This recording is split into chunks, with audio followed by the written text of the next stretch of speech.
Hello everyone, in this video I'm going to explain how to use the software for the Avalasia IR236. Okay, let's open the application and go to device, so you will see the different devices added onto the system here.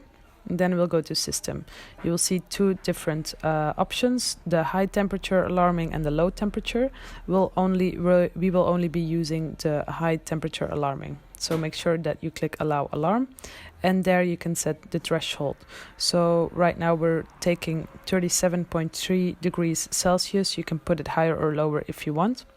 And then we can bring back the high threshold to 40 degrees because that's where we want to measure in between.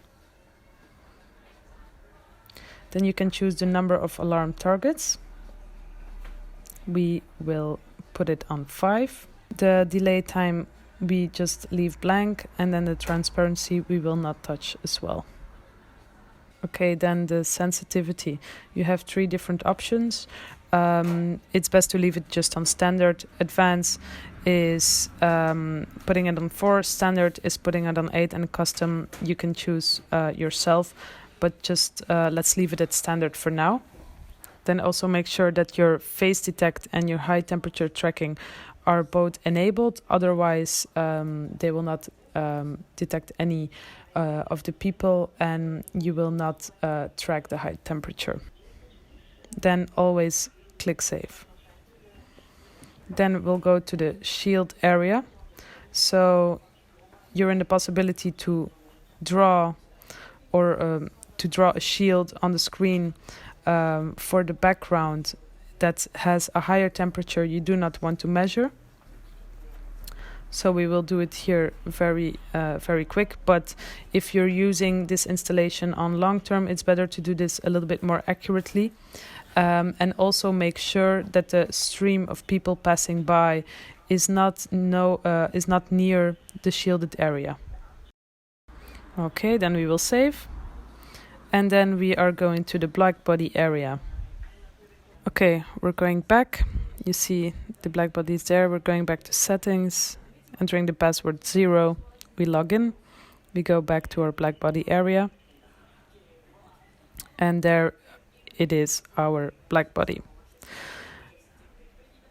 Okay, we will draw inside of our black body and we will save. Then image synchronization is to make sure that both your virtual image and your thermal image are exactly on the same spots, as the camera's angles and visibility is a little bit different. So make sure that you find the same spots on as well the visible camera as the thermal camera. And by clicking the different points, you can change them one by one, as we will do here. And then we will go to other settings. So this is where you can save the pictures.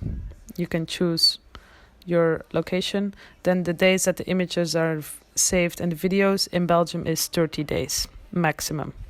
And then we will click save. Do not change the language here. Do not click Japanese or Chinese, or it's very hard to put it back. So never ever click that. Okay, then we will go back.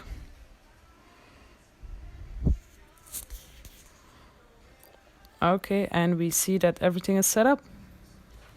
Okay, so you will see if you're walking too close to the camera, an alarm will go off. There needs to be a minimum of at least 2 to 3 meters more in front of the camera for the people to pass by.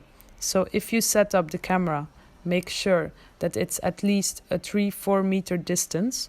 So you put the black body at least on a 3 to 4 meter distance from your camera, and make sure that no people will walk right in front of the camera, because it will measure the temperature close to the black body.